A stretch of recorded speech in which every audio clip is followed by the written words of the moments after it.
Bom dia. Legal. Bom, primeiro, queria agradecer à Santa Casa pela oportunidade de termos aqui uma reunião que a gente trata de assuntos, né, que não estamos acostumados a parar para pensar. Às vezes a gente está tão acostumado com a assistência, acabamos deixando de lado o tripé que a gente busca, da assistência, do ensino e também da pesquisa. Então, obrigado pela oportunidade, parabéns a vocês que estão aqui, buscando um pouquinho mais de revisão de conhecimentos e poder compor esse tripé.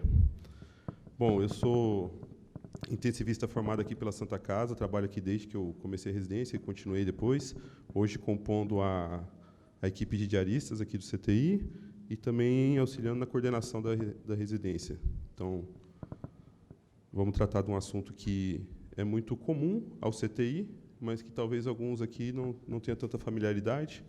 Meu objetivo era ser rápido, com um resumo para quem já está dominando o assunto, para a gente poder relembrar todos os conceitos atuais e, ao mesmo tempo, não ficar na parte chata do negócio, para quem está menos habituado. Bom, a sepse começou as primeiras definições em 1991. É uma doença relativamente recente. De lá para cá, a gente tem alguns estudos e a mortalidade que ela traz dentro do CTI, dentro da internação hospitalar, obrigou-nos a buscar isso aí. Então, tivemos um grande artigo que marcou o CTI, que foi em 2001, do Rivers, e de lá para cá a gente tem uma sociedade toda buscando tratar isso daí. O diagnóstico precoce e o tratamento assertivo foram as duas condutas que a gente conseguiu melhorar a mortalidade, algo que trouxe melhoria grande para os nossos pacientes. Em 2001, o Rivers lançou o artigo. Em 2002, a gente começou uma busca por protocolos. Foi criado a sociedade, a composição do Sepsis Survive Campaign, né? A campanha Sobrevivendo à Sepsis, e de lá para cá a gente tem liberado alguns protocolos. Inicialmente, começou com o pessoal da Sociedade Europeia e Sociedade Americana, mas hoje já é uma mobilização mundial para buscar o melhor tratamento possível. Esse artigo, bem legal, traz a história das definições de sepse, e, inclusive, ele está no último do Sepsis Survive Campaign. Em 2002, então, a gente teve a Declaração de Barcelona, já vinha com o artigo do Rivers, que já tinha terapia por metas, que foi amplamente divulgada, e de lá para cá a gente tem as diretrizes que foram lançadas. Em 2002, criado a sociedade em si, né? E depois as diretrizes, até chegar em 2016. Em 2016 foi lançado o Sepsis 3. Esse artigo deu uma mudada boa, a gente eliminou alguns conceitos, por exemplo, de sepse grave e de choque misto, e teve uma certa resistência do pessoal. Algumas sociedades não gostaram muito dessa mudança no paradigma, na mudança das definições, mas eu acho que foi importante, a gente vai ver por quê. E depois, em 21, temos a última diretriz oficial, já no contexto de pandemia e com atualizações do que a gente tem de tratamento hoje. Eu coloquei aqui as mudanças de 2021, rapidamente, para a gente revisar, que, ao mesmo tempo, revisa tudo que a gente tem de novidade e de coisa antiga também que a gente mantém. Então, em 2016, na mudança de definição, lançaram o QuickSOFA para a gente, como uma ferramenta para tentar identificar os pacientes que estão fora da unidade crítica, mas que têm risco de precisar dessa unidade crítica. Então, é um paciente de enfermaria, ou que estaria numa área verde ainda, e aí você teria, se você tivesse alteração da pressão, alteração da frequência respiratória ou um rebaixamento de nível de consciência, o paciente que marcasse 2 pontos nesses 3, ele teria uma alta chance de precisar de CTI. Então, é uma medida de rastreio. De 2016 para 2021, os trabalhos que foram feitos, infelizmente, não mostrou como uma boa ferramenta de rastreio. A sensibilidade dele estava baixa. Então, os pacientes estavam escapando. Isso não era o objetivo do rastreio. Então, na diretriz de 2021, por conta desse estudo de baixa sensibilidade, o QuickSOFA foi desconsiderado como ferramenta de rastreio individual. Você poderia utilizar ela juntamente com o quadro clínico, com outras alterações que você pudesse visualizar, mas não como ferramenta única. O uso de antimicrobiano, que foi o que mudou o tratamento da sepse. Inicialmente, a gente pensava em entrar rápido, o mais rápido possível, ser bem agressivo. Isso mudou realmente a mortalidade. Só que agora, no Conselho de 2021, a preocupação já tem sido outra. Agora a gente já está começando a pensar em evitar a resistência antimicrobiana. Começando não, mas colocando em diretriz isso. Então, o que era até 1 hora em 2016 para todo mundo, agora a gente dividiu. Os pacientes que estão com sepse diagnosticada, os que têm choque séptico, e a gente vai ver certinho qual que é a diferença disso, e os pacientes que estão com a síndrome de choque, que você ainda está investigando, mas que a sepse pode ser uma das causas. Esse você tem que entrar com antibiótico rápido, de amplo espectro, de preferência cobrindo todos os focos possíveis e a microbiota do local onde você está. Mas, se você não tem o choque, ou não tem a gravidade maior, a ideia é esperar um pouquinho mais. Por quê? Para não entrar com tratamento que não precise. Então, você teria até 3 horas no paciente que você está suspeitando de sepse. Você não tem o diagnóstico, não tem o choque, você tem 3 horas para você ter uma tentativa de excluir outras causas e então entrar com antibiótico. 3 horas ainda é metade de um plantão. Então, te dá tempo, mas ainda é urgente. A questão do volume também tem sido uma controvérsia. A terapia era, desde o Rivers, bem liberal. Muito volume, rápido, e isso foi o que mudou a mortalidade também. Então, o volume, a droga vasoativa, manter a pressão do paciente e o antibiótico foram o que mudaram a mortalidade. Só que a gente começou a ter os problemas do volume demais. Então, em 2021, a gente coloca aqui a solução cristalóide de 30 ml por quilo em até 3 horas, não mais nas primeiras 1 hora, para todo mundo que tiver choque séptico, ou se você tiver uma hipoperfusão, ainda que você não definiu como choque séptico, mas uma hipoperfusão que você acha que seja por causa da sepse. Então, o volume ainda é alto. A diferença de 2021 é que os trabalhos vieram mostrando um aumento de mortalidade para quem tem uma hipervolemia, causada por nós, começaram a ter trabalhos com aumento de mortalidade. Então, o paciente que ficava com balanço positivo muito positivo, ou extremamente positivo, tem aumento de mortalidade. Isso não repercutiu no impedimento de fazer o volume. A gente ainda faz o volume, só que a recomendação em 2021, por conta desses trabalhos que foram saindo, já não é mais forte, é uma recomendação fraca. Tá? Então, a tendência é que a gente faça menos volume, isso em diretriz no futuro. Na prática, a gente já está tentando isso, buscando metas, né, para poder definir se o paciente precisa ou não de volume. Também, em 2021, saiu, nunca foi delimitado qual que seria o melhor cristalóide, agora, em 2021, uma preferência pelo Ringer lactato e pelo plasma light. Mas o soro fisiológico ainda não está contraindicado, ele ainda é o cristalóide de escolha. Temos um pouquinho de viés, porque os estudos de volume geralmente são patrocinados pelo pessoal que vende, né? O Ringer lactato e o soro fisiológico não vendem muito mais, não tem um grande lucro, né? Mas o plasma light ainda está sendo um dos patrocinadores desses estudos. Então, vamos ver para o futuro o que vamos ter. O tempo de antimicrobiano também, antigamente, era determinado pelo tempo, acho que é empírico, né? 14 dias, 7 dias, 10 dias, a gente não tinha grandes trabalhos sobre isso. E a tendência tem sido de comparar os tempos de tratamento tradicionais com tempos cada vez mais curtos. Esses aqui eu só citei, mas são tempos que já tem artigo mostrando melhora, na verdade não. Comparando os dois e mostrando não piora, o tratamento menor com a mesma mortalidade, mesmo desfecho. E alguns deles, inclusive, demonstrando menor resistência microbiana, nos pacientes que usaram menos tempo, uns efeitos adversos menores e também um aumento de complicação clínica para quem usou um tempo maior. E aqui estão os que a gente já tem trabalho. DPOC com tratamento de até 5 dias, se você não tiver uma pneumonia, então apenas exacerbação. As pneumonias ambulatoriais, 7 dias. Infecções intraabdominais, apenas 8 dias. Infecção urinária, podendo tratar com 5 dias. Isso aqui não complicado, tá? Sem dispositivos e sem nenhum outro foco adicional que tenha que ser controlado. E a PAVM, né, pneumonia associada à ventilação mecânica, tratamento de 8 dias. E a gente tem visto essa movimentação, inclusive, por parte do pessoal da CCH, de tentar limitar dentro disso. A descontinuação do antimicrobiano vinha sendo conversada a questão do uso da procalcitonina e ela foi reforçada no protocolo de 2021, que é o seguinte: você associar melhora clínica do paciente, 48, 72 horas sem febre, a uma procalcitonina em queda, você poderia tirar o tratamento desse paciente antes do tempo, tá?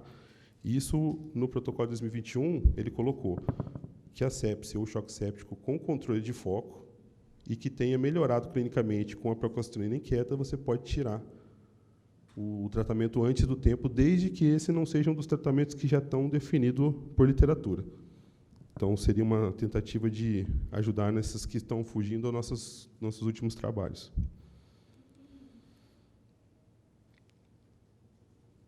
O acesso central. Esse aqui, controverso. No protocolo de 2021, pela primeira vez, a gente vê trabalhos que não foram muito robustos, mas levou ao protocolo a possibilidade de usar a droga vasativa em acesso periférico. O próprio protocolo coloca da seguinte forma: se você não tem condição de passar um acesso central rápido o suficiente para não atrasar o controle pressórico desse paciente, manter ele com a PAM de 65, você está autorizado a usar a nora no periférico, com poucos estudos, em acesso calibroso, na fossa anticubital e por até 6 horas. Então, assim, eu acho controverso estar isso num protocolo. Eu acho que poderia ser uma opinião de especialista, ponto, caso a caso. Mas está lá. Tem risco. Os próprios trabalhos que mostraram que você pode usar isso com certa segurança também tiveram complicações de necrose. A gente já viu isso daí acontecer na prática. Mas estamos hoje amparados por literatura. Só espero que você não faça isso e passe o plantão sem resolver. O uso do corticoide já está, acho que já está bem sedimentado, ele foi mantido. No protocolo de 2021 foi colocado hidrocortisona 200 mg por dia, a gente já vem usando isso há um tempo. E a indicação, bem mais específica do que outros protocolos, ele coloca que se você tiver uma sepse com uso de noradrenalina acima de 0,25 microgramas por quilo-minuto por mais de 4 horas, você já estaria autorizado a entrar com o corticoide. Isso dá, numa conta, para 70 quilos no paciente, 12, 13 ml hora, numa diluição de 20 ml para 100. Então, é uma indicação até precoce. A vitamina C eu coloquei que no protocolo fala para não utilizar, porque já foi uma discussão, tiveram alguns trabalhos que talvez melhoraria, então não utilizar hoje. E a ECMO está citada no protocolo, mas a indicação é a mesma de SARA. A gente tem indicação quando a gente tem uma sepse induzindo uma SARA pulmonar que não respondeu à prona, a possibilidade da ECMO aumentaria o prognóstico, né, melhoraria a mortalidade desse paciente com aumento de sangramento. Só que essa melhora de mortalidade num contexto de uma mortalidade altíssima ainda. Tá? Bom, falando então da definição que foi a crise lá de 2016, nós tivemos editorial do ILAS reclamando. O que aconteceu? Juntou a campanha Sobrevivendo à Sepse, principalmente a Sociedade Americana e Europeia, e pegou trabalhos de sepse desde a época do Rivers, desde antes. Eles tinham a quantidade alta de trabalhos em banco de dados, e eles conseguiram perceber, por análise de dados, que a sepse matava em torno de 10% e a mortalidade do choque séptico 40%. Então, eles pegaram o que eles viram nos dados e colocaram a definição para isso. Então, eles separaram sepse de choque séptico, colocaram esse nome nisso, e é por isso que a gente tem essa definição hoje. E eliminaram a questão de choque grave, de sepse grave, de choque misto. Então, a gente tem a sepse agora definida pela disfunção orgânica, que é potencialmente fatal, causada por uma resposta desregulada ao micro-organismo, e isso é identificado, a gente vê isso com a disfunção orgânica documentada. E foi determinado, inclusive, em 2016 ainda, que a gente utilizaria o SOFA como critério para dizer que está tendo disfunção orgânica, que é essa tabelinha aqui. O SOFA, então, ele pega 5 ou 6 sistemas e a gente avalia e pontua. Então, a gente tem a respiração avaliada pela gasometria, a coagulação pela plaqueta, o fígado apenas pelas bilirrubinas, cardiovascular, pressão, uso de droga vasoativa e volume, o sistema nervoso central pelo Glasgow e a função renal pela creatinina e a diurese. Tá? Então, você pegando um paciente, independente de qual que ele tenha de alteração basal, se ele alterar 2 pontos além do basal dele, estaria documentada uma disfunção orgânica e isso, junto com a infecção, diagnosticaria a sepse. E o choque séptico, que tem uma diferença de mortalidade de 10% para 40%, seria quando essa sepse tem uma disfunção orgânica específica, que é a cardiovascular. Então, como que a gente documentaria isso? Pelos dados que eles viram em grandes estudos, pegaram vários estudos, identificaram que a mortalidade estava mais atrelada a essas características, da pressão baixa, apesar da ressuscitação volêmica que já vinha sendo feita de forma bem liberal desde 2001, associado a um nível de lactato elevado e necessitando de droga vasoativa para manter essa pressão. Então, esse paciente que começou com uma infecção, começou a disfunção orgânica, que a gente deu no diagnóstico de sepse, e que começou a ter a disfunção cardiovascular com hipotensão e aumento de lactato, esse paciente vai morrer 40%. Aliás, a mortalidade é acima de 40%. Então, por essa diferença que foi trocada a definição. Então, a ideia da definição trocada, apesar da reclamação do pessoal na época, foi para definir quem morre mais e menos. E eu acho que isso trouxe um avanço para a gente, até para diferenciar e abordar melhor essa família. Bom, a clínica, então, do choque séptico, a gente tem a infecção, que vai causar um processo inflamatório, que vai levar a disfunções orgânicas, dentre elas a cardiovascular, e aqui entra, então, o choque séptico. Inicialmente, a hipovolemia é a causa dessa pressão baixa. A gente tem um paciente que está com infecção, que começa a ficar inflamado, ele diminui a sua ingesta hídrica por motivos diversos, então ele já chega com uma certa hipovolemia por baixa ingesta. Também ele tem um aumento da permeabilidade capilar, e essa é a definição do choque séptico, né? A gente tem a definição do choque séptico por conta da sepse, dentro da diretriz, mas ele não deixa de ser um choque distributivo, que entra no que o Dr. João estava falando agora há pouco. Então, a parte da permeabilidade capilar e a vasodilatação periférica é a causa base desse choque. Tá? Então, a gente tem hipovolemia, a baixa ingesta, a permeabilidade aumentada, e isso vai reduzir o tempo de enchimento capilar, assim como o débito cardíaco do paciente. A gente trata com volume desde 2001, então a gente já viu que a história natural da sepse já está incorporada à correção da hipovolemia.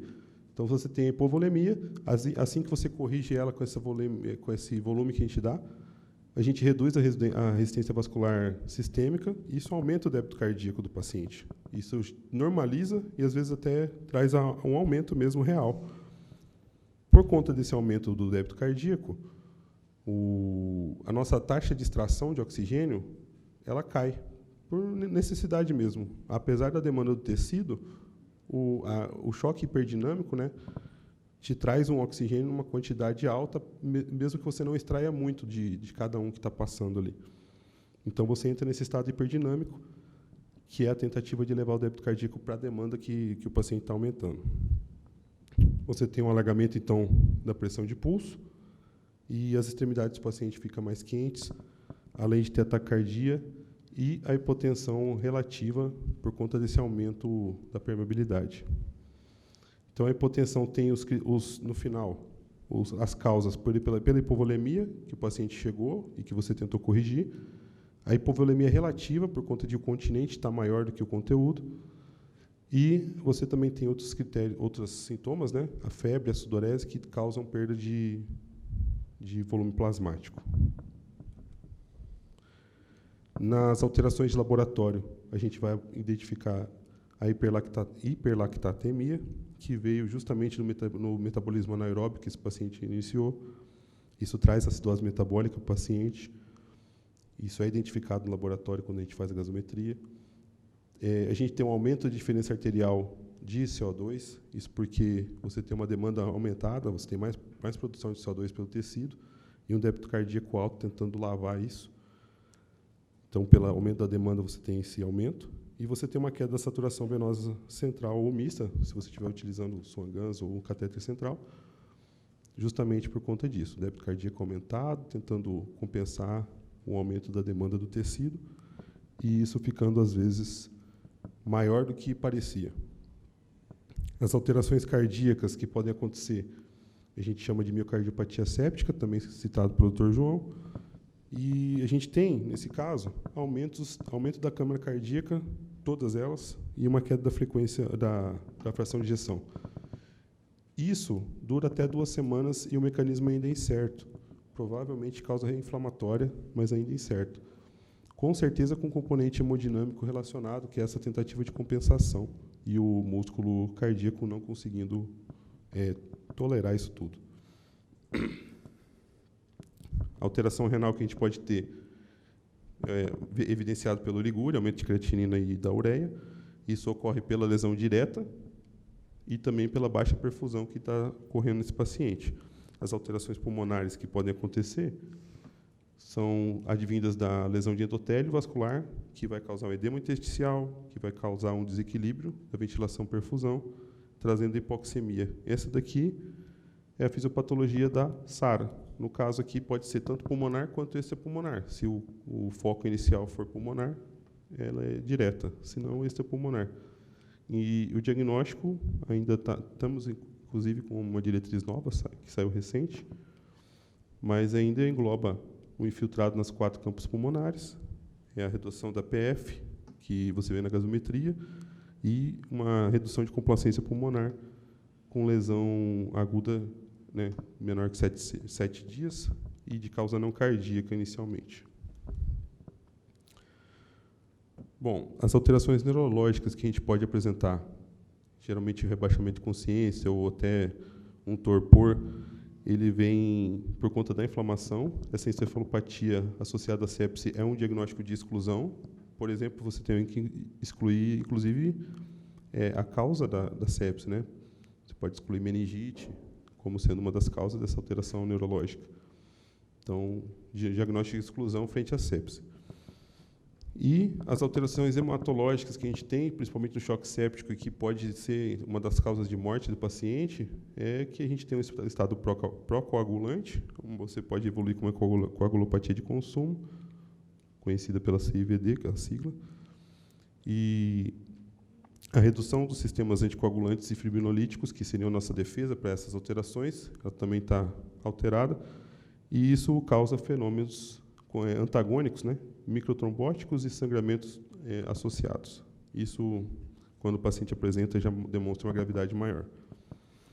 O suporte hemodinâmico, então, que é o tratamento que a gente vai dar para esse paciente, tentar manter ele com uma perfusão adequada, apesar de tudo isso que está acontecendo com ele. Na sepse, com hiperperfusão, a gente tem hipotensão com aumento de lactato.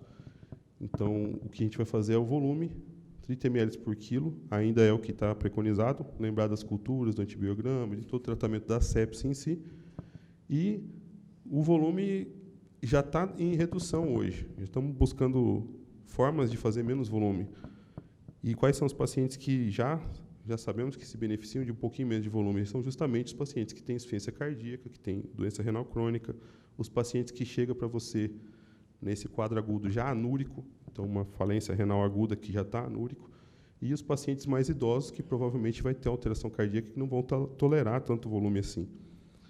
Se a pressão estiver abaixo de 65, você já está fazendo volume, você vai iniciar droga vasoativa, que é a noradrenalina, droga de escolha, e já vai providenciar o catéter central, apesar de você ter a possibilidade de usar o periférico por um pequeno período de tempo.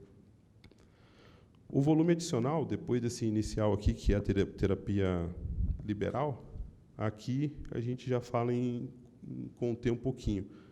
Vamos tentar fazer o volume guiado pela resposta do paciente, então você pode avaliar a microcirculação do paciente, o lactato, o SFO2, o tempo de enchimento capilar. Aqui eu coloquei um Motley, lembrando do score. Deixa eu ver se eu pus. É um score que mostrou correlação com mortalidade. Um paciente que tem um moteamento próximo ao joelho ou progressivamente maior, chegando até a raiz de coxa, ou passando da raiz de coxa, tem aumento de mortalidade. Então, é um ponto que dá para ser acompanhado clinicamente.